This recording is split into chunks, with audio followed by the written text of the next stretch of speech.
कैसा होगा मीन राशि का आने वाला साल 2024, आइए जानते हैं। वर्ष की शुरुआत आपके लिए अनुकूल रहने वाली है, लेकिन मंगल महाराज की दृष्टि आपके पंचम भाव पर होने के कारण बीच बीच में तनाव की स्थिति बनेगी। फिर भी शुक्र और बुध के वर्ष की शुरुआत में आपके नवम भाव में होने से आपको खुशियों की प्राप्ति होगी। फरवरी से मार्च के बीच का समय कमजोर रहेगा, क्योंकि इस दौरान मंगल और सूर्य आपके एकादश भाव में आकर पंचम भाव पर दृष्टि डालकर प्रभावित करेंगे, जिससे आपके रिश्ते में तनातनी बढ़ेगी। धैर्य के साथ इस समय में आचरण करना होगा, नहीं तो आपके बीच कहासुनी हो सकती है। अक्टूबर से दिसंबर के बीच मंगल के पंचम भाव में होने से व्यर्थ के विवाद हो सकते हैं। नए वर्ष की शुरुआत वैवाहिक जातकों के लिए कुछ मुश्किलों भरी हो सकती है। इस पूरे वर्ष राहु आपके पहले और केतु 7वें भाव पर विराजमान रहेंगे। विवाह भाव पर इन दोनों ग्रहों की दृष्टियां आपके वैवाहिक जीवन में असंतुलन बना सकती हैं। आप और आपके जीवन साथी के मध्य गलतफहमियां बढ़ेंगी, लेकिन 1 मई से देवगुरु बृहस्पति आपके 3रे भाव में आ जाएंगे। वहां से आपके सप्तम भाव को दृष्टि देंगे, जिससे आपके वैवाहिक जीवन में चली आ रही समस्याओं में कमी आने लगेगी। यदि आप अविवाहित जातक हैं तो इस वर्ष के उत्तरार्ध में आपके विवाह के प्रबल योग बन सकते हैं। देवगुरु बृहस्पति की कृपा दृष्टि से आपकी शादी हो सकती है और आपके घर में शहनाइयां गूंज सकती हैं। करियर के दृष्टिकोण से देखें तो इस वर्ष की शुरुआत आपके लिए बहुत बढ़िया रहेगी। मंगल और सूर्य जैसे प्रतापी ग्रह आपके दशम भाव पर वर्ष की शुरुआत में रहेंगे। इससे आपको अपने करियर में अद्भुत सफलता मिलेगी। आप अपने काम को बहुत ही दृढ़ता के साथ करेंगे। वर्ष की शुरुआत में ही जनवरी से लेकर मार्च के बीच आपको कोई बड़ा पद प्राप्त हो सकता है। देवगुरु बृहस्पति वर्ष की शुरुआत से आपके 2रे भाव में रहकर आपके दशम भाव पर पूर्ण दृष्टि डालेंगे और 6ठे भाव को भी देखेंगे। इससे नौकरी में भी आपकी स्थिति अच्छी रहेगी। आपके लिए मार्च से अप्रैल के बीच का समय बहुत महत्वपूर्ण रहेगा, क्योंकि इस दौरान आपको काम के सिलसिले में विदेश जाने का मौका मिल सकता है। विद्यार्थियों के लिए वर्ष की शुरुआत अच्छी रहने वाली है।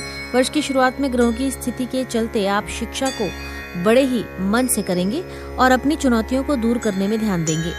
मंगल दृष्टि की वर्ष की शुरुआत में आपके पंचम भाव पर होने से बीच बीच में आपको व्यवधानों का सामना भी करना पड़ेगा, क्योंकि आपका मन एक दिशा में नहीं लगेगा। फिर भी आप अपनी पढ़ाई से विमुख नहीं होंगे और उस पर ध्यान केंद्रित करेंगे।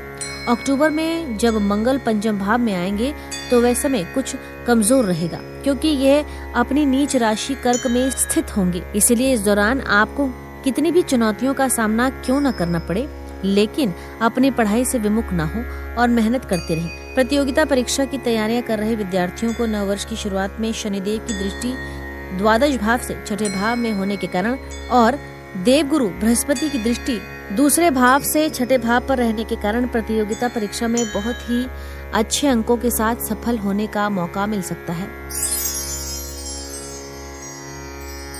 मीन राशि के जातकों को वर्ष की शुरुआत में आर्थिक तौर पर सुदृढ़ होने का अवसर तो मिलेगा, लेकिन शनि महाराज पूरे वर्ष आपके द्वादश भाव में रहकर वर्ष पर्यंत खर्चे का एक योग बनाए रखेंगे, जो चाहे या अनचाहे आपको करना ही होगा। शनि की स्थिति आपके ऊपर खर्च का जोर बनाए रखेगी। हालांकि बृहस्पति महाराज 1 मई तक आपके 2रे भाव में रहकर आपके बैंक बैलेंस में वृद्धि कराएंगे और धन को संचित करने में और धन की बचत करने में आपकी मदद करेंगे। फरवरी से मार्च के बीच मंगल महाराज राशिगत होकर आपके एकादश भाव में रहेंगे और वहां से आपके 2य भाव में और देवगुरु बृहस्पति को भी देखेंगे। ये समय आर्थिक रूप से उन्नतिदायक रहेगा। इस दौरान आप जिस योजना को भी शुरू करेंगे उसमें आपको सफलता मिलेगी।